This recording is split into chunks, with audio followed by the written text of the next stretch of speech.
folks, and thanks for dropping by for this episode of Off the Record. With the power of the internet, I was able to do an interview with someone across the world, namely with Chachy, lead singer for expat punk band Round Eye, based out of Shanghai, China. This interview took place on July 9th, and we talk about how China back then already had returned to normalcy. Well, at least as normal as things can be these days. We also talk about how 5 white guys from around the world managed to find each other in a country with a population of over 1.3 billion. And of course, we talk about the band's latest album, Culture Shock Treatment. Please note that the quality on this one isn't the best. Chachy's connection wasn't the greatest, so the call kept coming in and out, and I had to kind of Frankenstein this one together, so please bear with me. Other than that, please enjoy my chat with Chachy from Shanghai's Round Eye.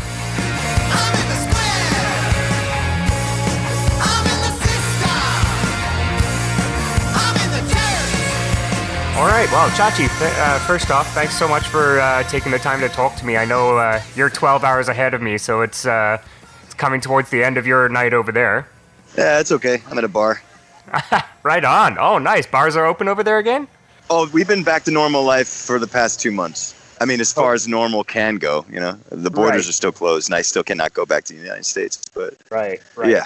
How is the climate over there? Like you said, things are slowly getting back to normal, but how has things been for the band? I mean, as far as the band's concerned, everything's back. It's really back to normal. It's probably better than ever now, because now, you know, people haven't been going to live shows for so long that now everyone's kind of piling in, and venues are back open. There's still temperature checks, and we have a health QR code that we have to show at the door, and we still have to wear our masks, and public transportation. Movie theaters are still closed, but gyms and live shows are open. That is wicked. That is really cool. Oh, I can't wait for that to happen over here. They're saying probably not until 2021 though. Yeah, I mean, let's hope everyone follows suit and, you know, puts the fucking mask on, right? Yeah, I know. That's been a big thing. I all I'm seeing in the news. So I'm based in Canada, in Toronto. So all I'm seeing from down south. Conservative assholes over there.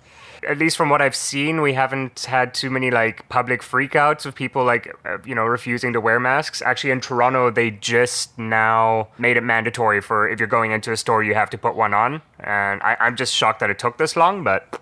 Well, as long as it gets there and as long as people follow it. Yeah, exactly. Yeah, and then there's people like trying to not do that, but whatever. Well, Chachy, let's talk about the band. Let's talk about Round Eye, and specifically let's talk about the new album, Culture Shock Treatment. I know the album was released on July 3rd on all streaming platforms, but then I guess like the official release was on July 4th?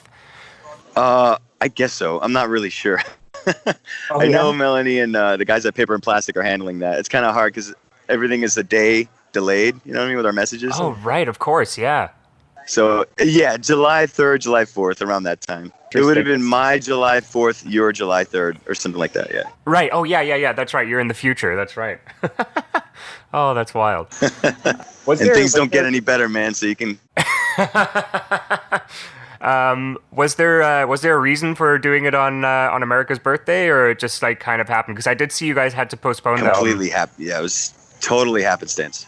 It was supposed to come out on June 16th, and then we had to delay it again because of another video. Tell me what the overall theme of this album is. I know this one's very politically charged. Well, I mean, it's just last one. Monster Vision was a critique on American society and politics. This one's a critique on the Chinese Communist Party and its handling of its people.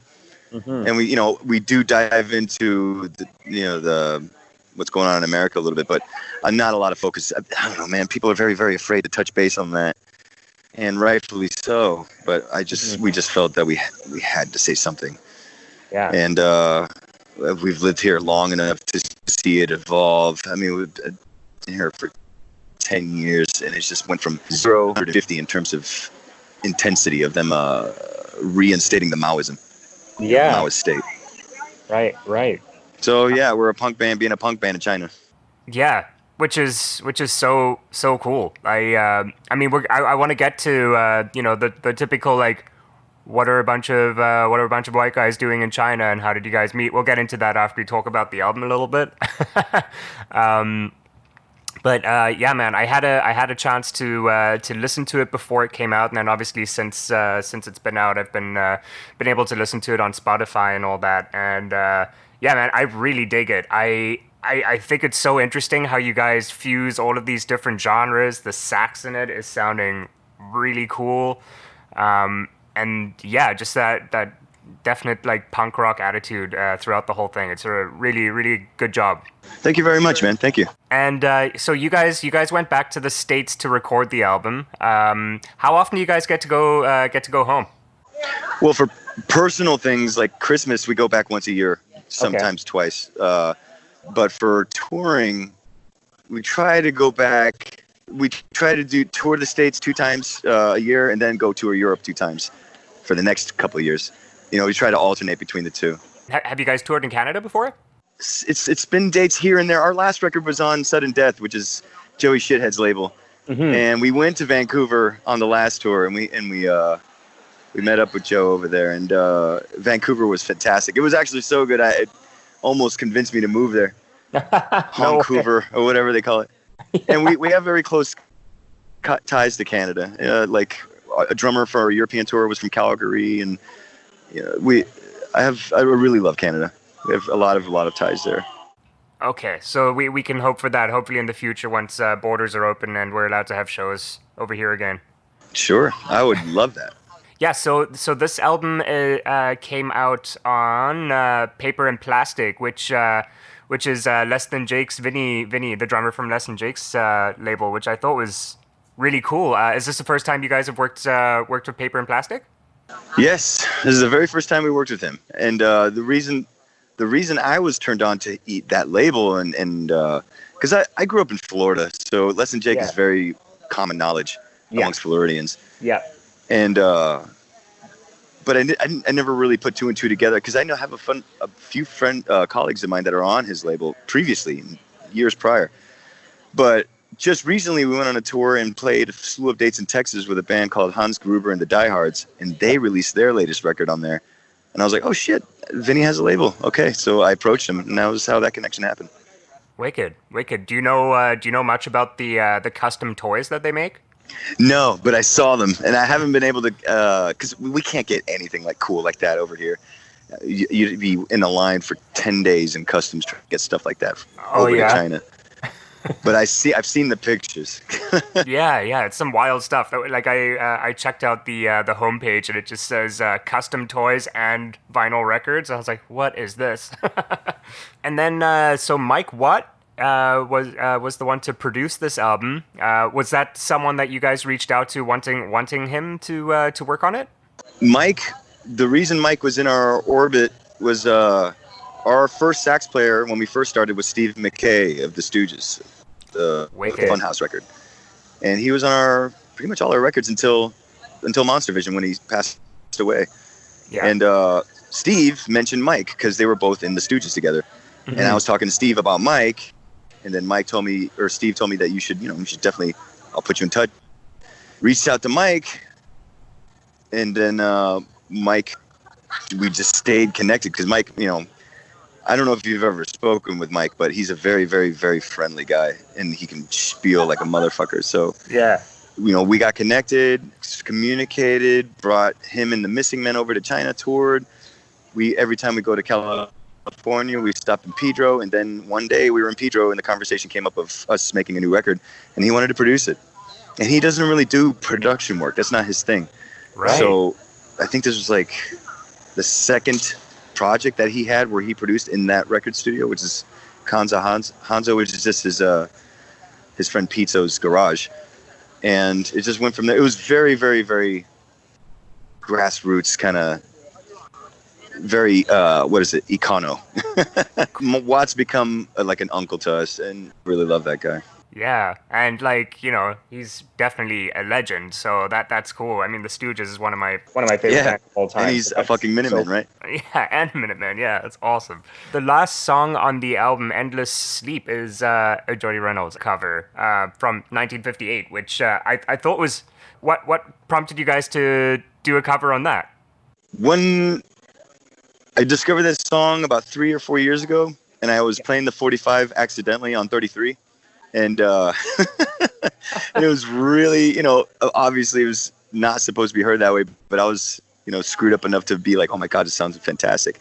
Then I looked up the guy and the lyrics and what he was singing about, and I was like, this fits perfectly well to make a metaphor out of what the majority of really are kind of ushered into in the Communist Party, is that they want just a mass soma hallucination of where they want to go. They want everything to be okay. They want to just be calm, eat, fuck, shit, and die, and everything's this being led by this thing. This is the tide, the communist tide of what they're being led into. And that song, we tried to turn it into, when we were making it. I saved my baby from the endless ignorance that she would be engulfed in. So. Right. That was, Right. Okay. So yeah, you were cutting out a little bit there, but I think I got the gist of what you were saying. Yeah, that's really cool. And I definitely, when I listened to the original, once I read that this was indeed a cover, I listened to the original and I totally know what you mean now. Yeah, just playing it at the wrong speed on a record, and I was just like, this sounds way different, but like the same. So like that's really cool. I definitely felt that when I heard it. Right. Because on all of our records, we usually do one cover or two covers, kind of like just to kind of pay homage to the whole 50s nostalgia and kind of dip our toes in Americana. Mm-hmm. And this was just one of those instances of us doing that again, but it was to tie it to the theme of the album. Right. We didn't want to try dipping it to just a random cover, Right. Why do you guys gravitate towards 50s, doing covers of 50s songs? I think that's probably just me, because I just grew up on 50s doo-wop, and that's my favorite, my go-to genre for anything. Oh, wicked. I'm American, right? So I just grew up with this stuff, listening to it in the supermarkets and anywhere, basically, and I just love vocal harmonies and the innocence of the time, you know what I mean? Yeah. That was probably, politics aside, of course, everything was segregated and awful for, it wasn't great for everybody in the 50s. Just sonically, just aesthetically with the music. Mm-hmm. It was a very innocent time, and it was luckily recorded. Mm-hmm. So yeah, we just always gravitate towards that just because it's simply establishing the roots of being Americans. Gotcha. Okay. And what is your personal favorite song off the new album, or which one are you most proud of? Foreigner. Yeah, Foreigner or Circumstances.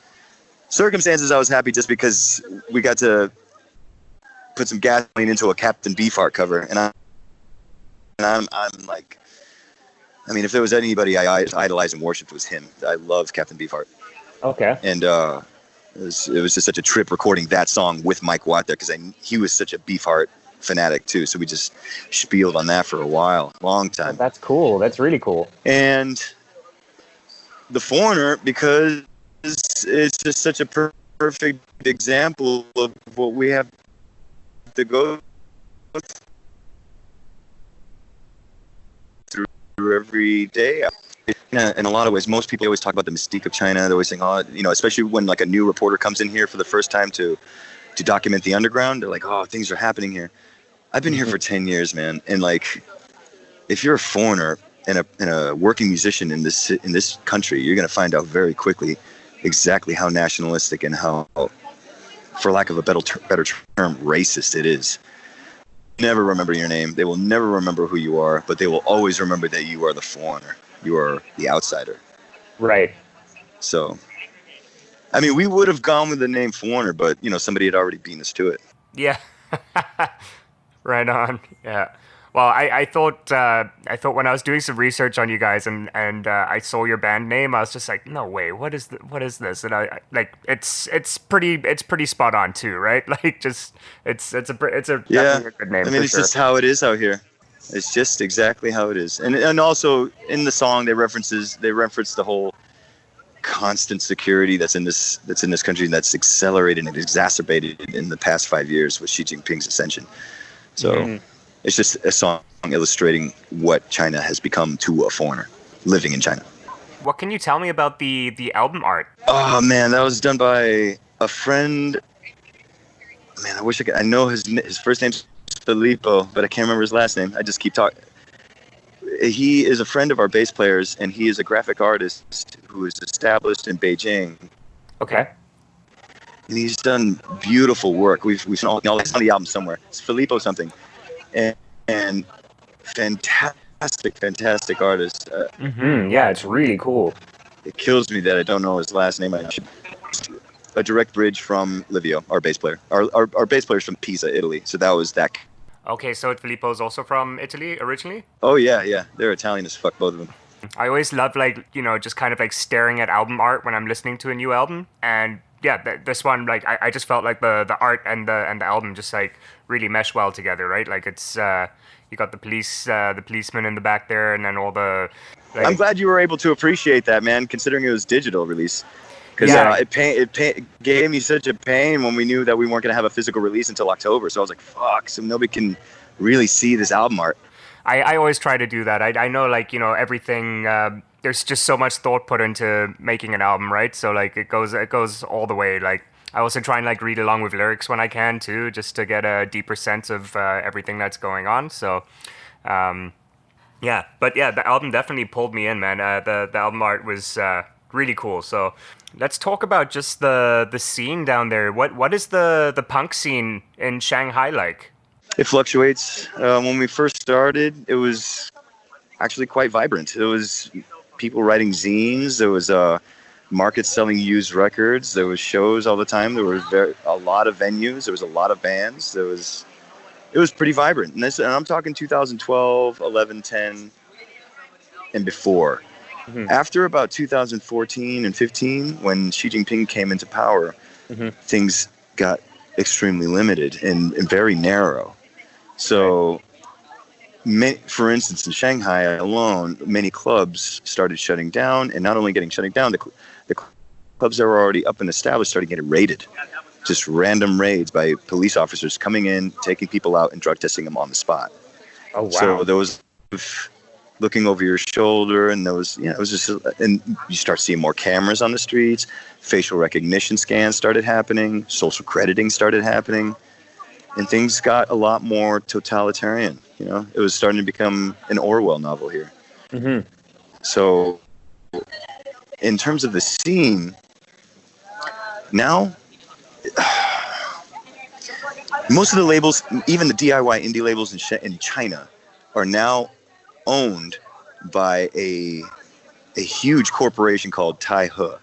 And Taihe, I mean, they got Modern Sky, they got Maybe Mars, they got Ruby Eyes, DOG, and these are all some of those labels are just really independent, just punk labels, right? So they are now under the direct criticism and surveillance of the communist government. Right. It's basically like if Disney came over here and bought everything too, right? So everything just the edge became blunted a bit. Right. There's still bands here, and there's still performances in an underground, but there's no sense of like DIY DIY community. You start seeing a whole lot less zines. Right. So you're starting to get all of your news sources from music in a source of maybe 4 sources, right? For a country of over 2 billion, almost 2 billion people. Yeah, that's incredible. They just started to consolidate their power. You know what I mean? Yeah. So I don't know, man. It's, in my opinion, the scene now is not. I wouldn't even call it a scene. Like you don't. It's connected a little bit, but it's not what people are used to in the West. Right. At all. Right. That's I find that like very interesting. Like it's just on the one hand, you would think that being under like a regime like this right now, it would really foster this anarchist, just a punk rock kind of scene, right? You'd think that would happen, but I guess like shit over there is just too scary to do that. Yeah. But fear Hmm. is a monster that's alive and well in this country. Yeah. And when they come at you, they don't just come at, especially if you're Chinese, they don't come at just you. They come at your family. Right. They come at everyone you're associated with. Right. It's like the So mafia. the bars you play at, the people who pay your bills, they come after. Yeah, it's just like a gang. And so they're concerned. They're afraid. So a lot of these punk bands, quote unquote, they'll have vague comments about the government, or they'll sing about pizza, But I mean, when it comes to just outright saying it, there are punk bands, there are Chinese punk bands that actually come out and say it and get in trouble. Right. Top Floor Circus, SMZB. These guys have gotten in a lot of trouble, and they're very notorious in China for being outspoken and critical of the government, but that is not a common thing. Right. So these guys, and these are bands that have been around for more than 20 years. I'm sure just being a white punk band in China is like, you guys must be like one of the only ones. Well, no, I guess 2 billion people. There's probably other ones, but what has your reception been when you guys go play at a club, or maybe even before things got crazy? Well, the first thing is they're like, man, where the fuck these guys come from? And then nowadays they're like, well, the borders are closed, so they must be from here. So like, they see the name, then they see us, then they read our story, then they're like, oh, okay, I get it. And it's been embracing. We've never had a real problem here in terms of like, everything bands come out today. It's been great, actually. However, when it comes to the inner workings of music distribution and Chinese record companies and Chinese publishers, then it becomes tricky, because that's how we also take care of China as a nation. So they don't look at artists for just what the art is, the art that's coming out of them. They look at them for how they can represent the country as a whole.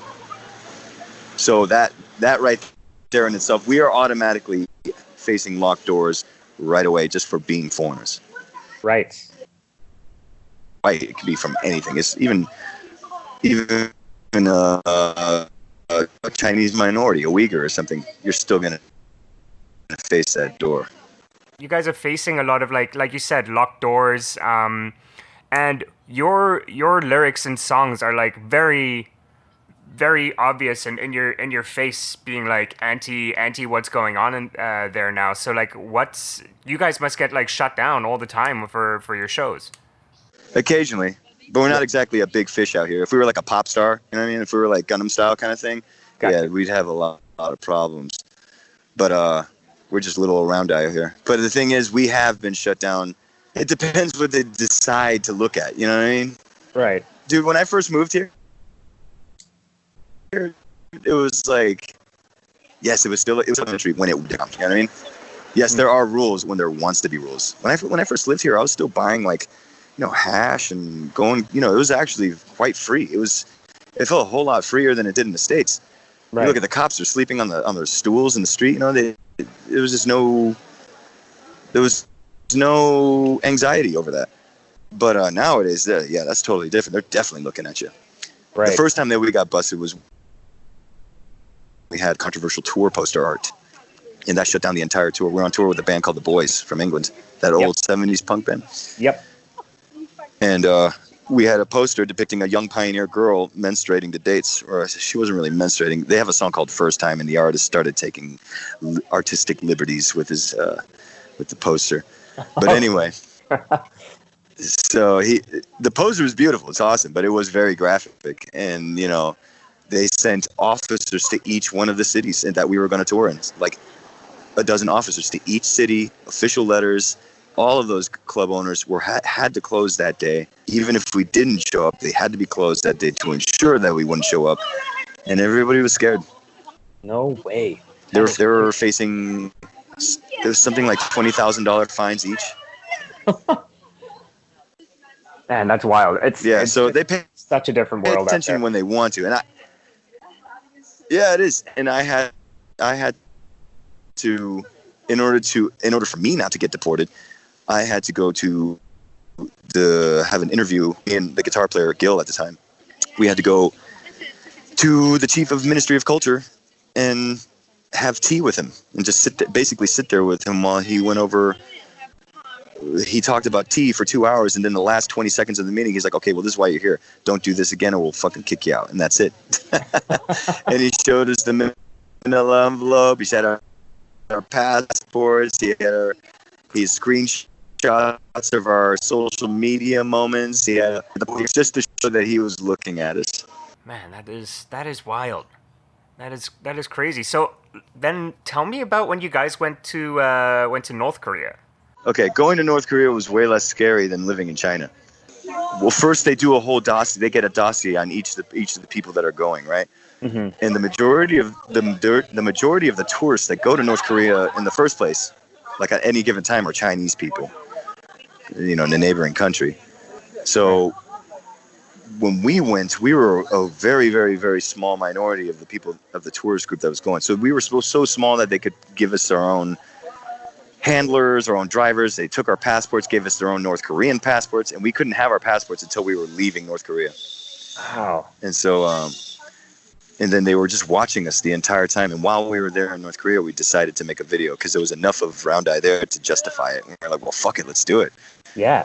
We talked to the handlers, we talked to the representatives of the government, and we said, can we do this? And they said, yes, but only in designated spots.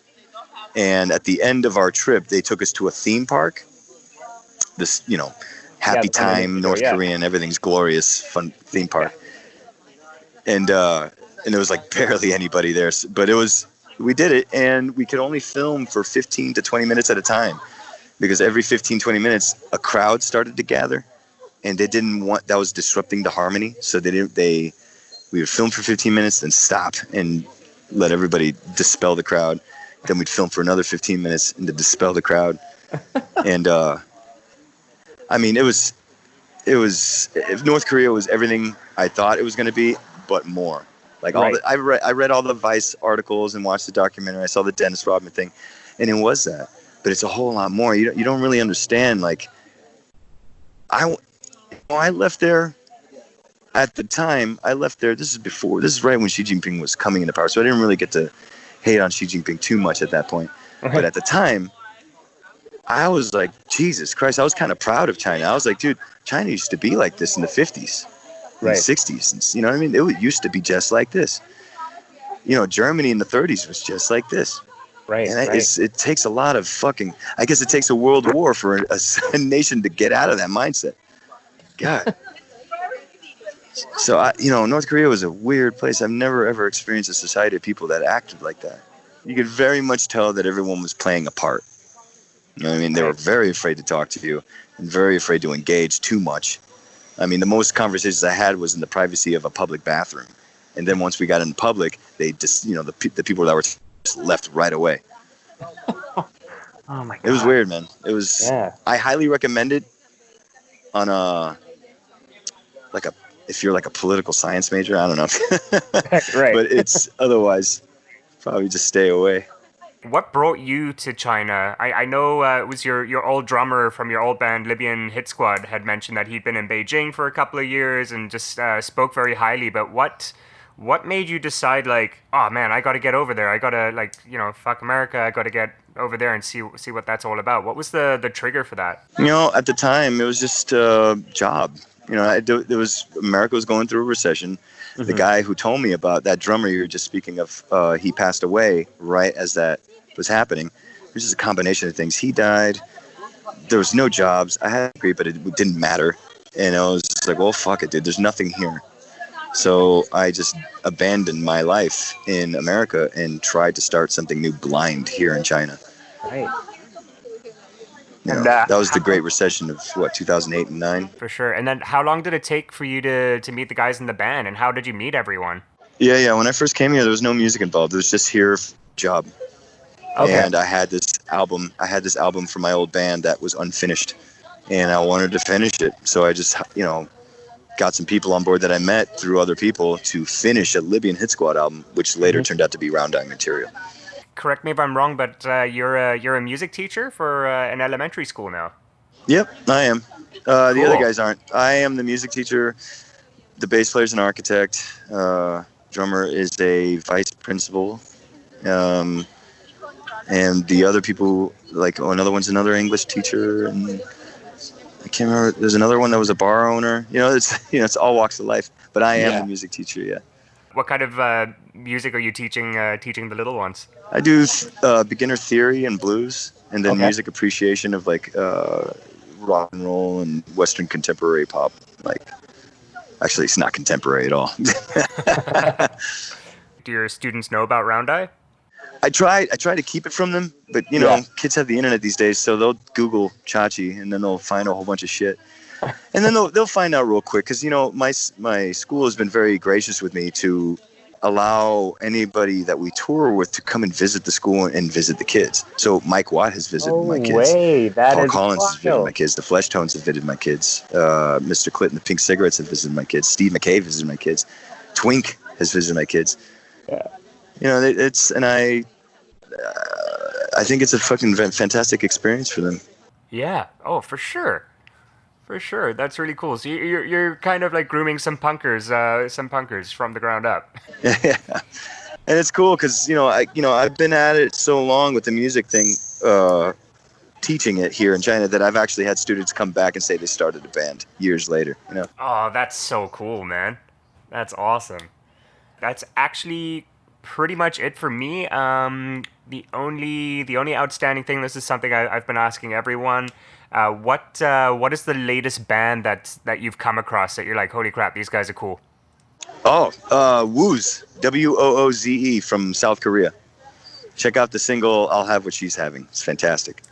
Wooz, cool. They were on the same. We were on a Spin magazine compilation just recently, and they were the first track on that compilation, and I was hooked ever since. Okay, cool, sweet. I'll definitely look into that. Awesome, man. Chachy, dude, thank you so much for taking the time. Again, the new record is awesome. I hope more and more people can listen to it, and good luck out there, man. And I really do hope to be able to see you guys play live one day. Hey, dude, that'll definitely happen. And if you ever come out to China, give me a call, man. I'll treat you to a night at Baijiu. Okay, sounds good, man. All right, buddy. Take it easy, dude, and stay safe, stay healthy, okay?